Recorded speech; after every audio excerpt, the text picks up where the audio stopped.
রাগ এটা একটা খুবই স্বাভাবিক আবেগ আমাদের জীবনে। কিন্তু যখন আমরা রাগ আমাদেরকে নিয়ন্ত্রণ করে ফেলে না, তখনই সেটাই হয় কিন্তু বিপদের কারণ। আজকে আমরা জানবো কিভাবে রাগ নিয়ন্ত্রণ করা যায়, তার সহজ কিছু উপায়। ভিডিওটা শেষ পর্যন্ত দেখবেন, এটাই রিকোয়েস্ট রইল। চলুন তাহলে শুরু করা যাক আজকের ভিডিও। রাগ কিভাবে নিয়ন্ত্রণ করব, বা হাউ টু কন্ট্রোল অ্যাঙ্গার। সবার প্রথমে আমরা জেনে নেব রাগ আসলে আমাদের হয় কেন। রাগের কারণগুলো আমরা জানার চেষ্টা করব। রাগ অনেক কারণেই হতে পারে। তার মধ্যে কিছু কারণ হলো, আমাদের কোনো কিছু প্রত্যাশা যদি পূরণ না হয়, তখন কিন্তু আমাদের রাগ হয় বা রাগ হতে পারে। বা ধরুন কেউ যদি আমাদেরকে কষ্ট দেয়, তাহলেও কিন্তু রাগ হয়। এখানে অনেক সময় আমরা রাগ আর দুঃখকে গুলিয়ে ফেলি। ঠিক তেমনিভাবে আমরা যদি কারোর দ্বারা অপমানিত বোধ করি, তখনও কিন্তু আমাদের প্রচণ্ড পরিমাণে রাগ হয় বা রাগ হতে পারে। কিন্তু একটা কথা সবসময় মনে রাখতে হবে, যে রাগ যে কারণেই হোক না কেন, কারণটা যাই হোক না কেন, সেটার প্রতিক্রিয়া বা রিয়াক্ট কিভাবে করব, সেটা কিন্তু সব সময়ই আমাদেরই হাতে থাকে। আর এটা যারা বোঝেন, তারা খুব সহজেই রাগকে কিন্তু কন্ট্রোল করে নিতে পারেন। দেখবেন আপনাদেরও আশেপাশে এরকম অনেক মানুষ আছেন, যারা কিন্তু রাগকে খুব সহজভাবে কন্ট্রোল করে নিতে পারে।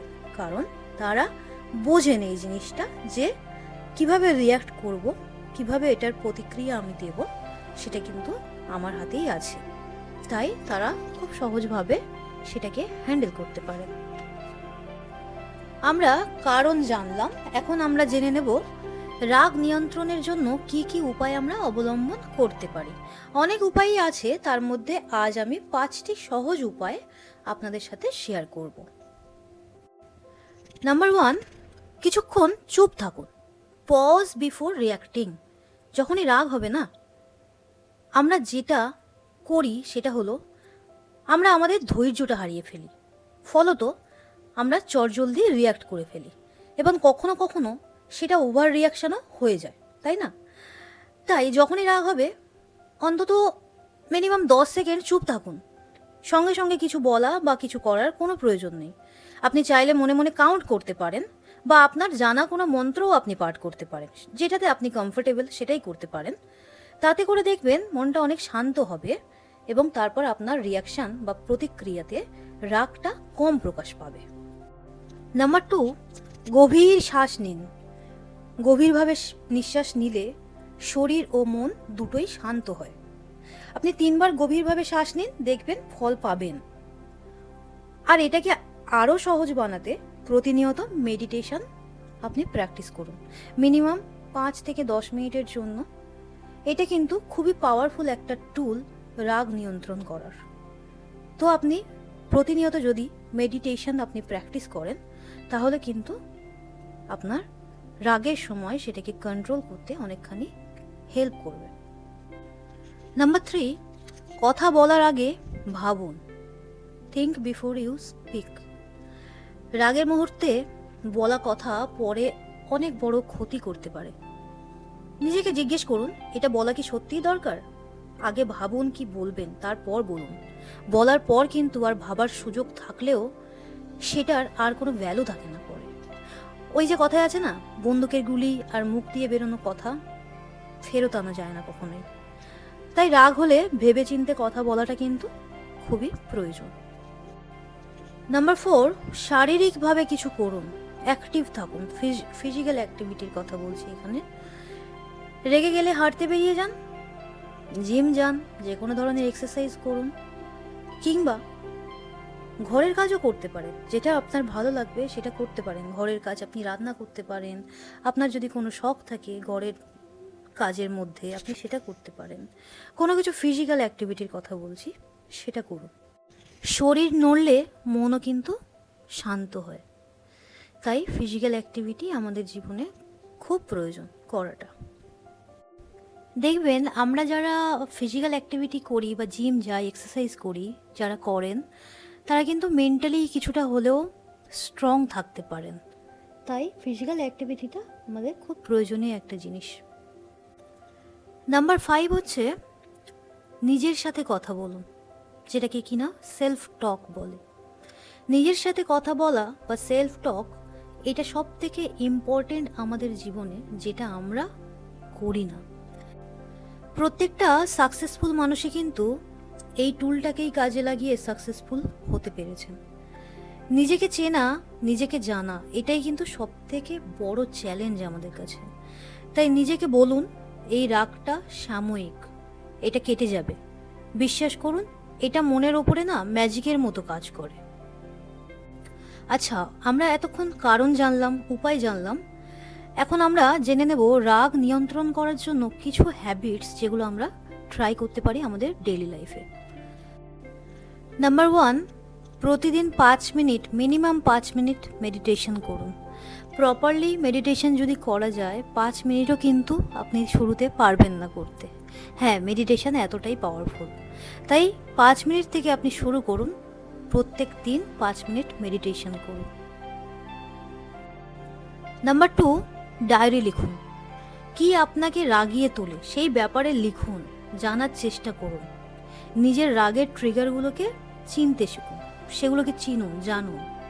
লিখলে কিন্তু আমাদের মনও অনেকখানি হালকা হয়। তাই আপনি লিখুন যে আপনার কি কি কারণে রাগ হয়, ট্রিগারগুলোকে আপনি বোঝার চেষ্টা করুন। নাম্বার 3 হলো পর্যাপ্ত ঘুম। পর্যাপ্ত ঘুম কিন্তু আমাদের শরীর এবং মন দুটোর জন্যই খুবই উপকারী।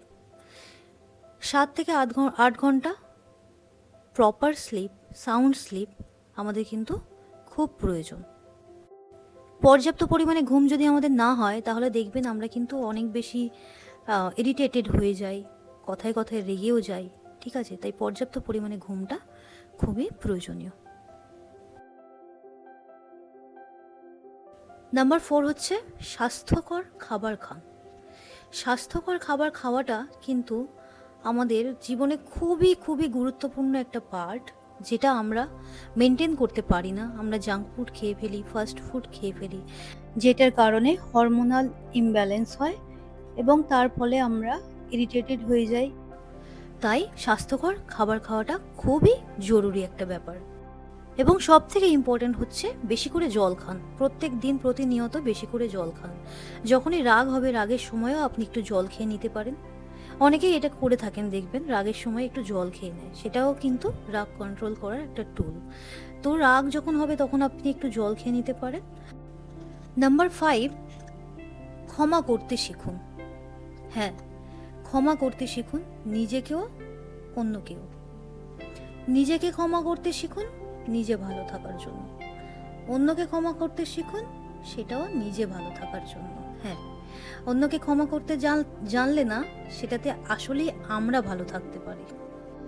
আপনি এটা ট্রাই করে দেখতে পারেন যে আপনি কারোর ওপর যদি রাগ পুষে রাখেন, সেটার কীরকম আপনি ফিল করছেন, আর আপনি কাউকে যদি ক্ষমা করে দেন, সেইটাতে আপনি কেমন ফিল করছেন। আমি আপনাকে নিশ্চিতভাবে এতটুকু বলতে পারি যে আপনি যদি কাউকে ক্ষমা করতে জানেন বা ক্ষমা করে দেন, সেটাতে কিন্তু আপনি নিজে সব থেকে বেশি ভালো থাকতে পারবেন। তাই ক্ষমা করতে শিখুন, নিজেকেও অন্যকেও। তো আজকের ভিডিওতে আমরা জানলাম রাগকে কিভাবে কন্ট্রোল করা যায় সেই ব্যাপারে। এখন আপনাদেরকে বুঝতে হবে রাগ আপনাকে কন্ট্রোল করবে নাকি আপনি রাগকে কন্ট্রোল করবেন। রাগ যেমন আমাদেরকে দুর্বল করে দিতে পারে, আবার চাইলেই সেই রাগ থেকেই কিন্তু তৈরি হতে পারে শক্তি। ডিসাইড আপনাকেই করতে হবে কিভাবে এই আবেগকে আপনি ব্যবহার করতে চান। ভিডিওটা যদি আপনাদের উপকারে আসে, তাহলে প্লিজ একটা লাইক করে দেবেন, আর চ্যানেলটা অবশ্যই সাবস্ক্রাইব করতে ভুলবেন না। আর ভিডিওটা যদি অনেক অনেক ভালো লেগে থাকে, তাহলে আপনি আপনার প্রিয়জনদের সাথেও শেয়ার করতে পারেন আমার এই ইনফরমেশনগুলো। সবার শেষে আপনাদের জন্য আমি 2টো বোনাস টিপস রেখেছি। 1 নম্বর হচ্ছে, যদি আপনার কোনো রকম সাহায্যের দরকার বলে মনে করেন, তাহলে কাউন্সিলরের সাহায্য নিতে একদমই দ্বিধাবোধ করবেন না। চাইলে আমাদের সাথেও যোগাযোগ করতে পারেন, বা আপনার নিয়ারেস্ট কোনো কাউন্সিলর, কোনো সাইকোলজিস্টের আপনি হেল্প নিতে পারেন। আমাদের সমাজে, আমাদের দেশে বিশেষ করে এখনও এটাকে মানা হয় কি যে আমরা যদি কাউন্সিলরের কাছে যাই বা সাইকোলজিস্টের কাছে যাই তাহলে হয়তো আমরা পাগল। আসলে ব্যাপারটা সেটা নয়। আপনারা একদম দ্বিধাবোধ করবেন না। আর সবার শেষে একটাই কথা বলবো, হাসতে শিখুন। জীবনটা অনেক সুন্দর। নিজের আবেগগুলোকে সঠিকভাবে ব্যালেন্স করে জীবনটাকে উপভোগ করুন, সুন্দরভাবে উপভোগ করুন। আশা করছি ভিডিওটা থেকে একটু হলেও সাহায্য পেয়েছেন আপনারা। আপনারা তাহলে হাসতে থাকুন এইভাবেই। আমি ভিডিওটা এখানেই শেষ করছি। দেখা হবে পরের ভিডিওতে অন্য কোনো টপিক নিয়ে, অন্য কোনো টপিকের সাথে। ভালো থাকুন, হাসতে থাকুন। ভিডিওটা দেখার জন্য সবাইকে অনেক অনেক ধন্যবাদ। Thank you so much.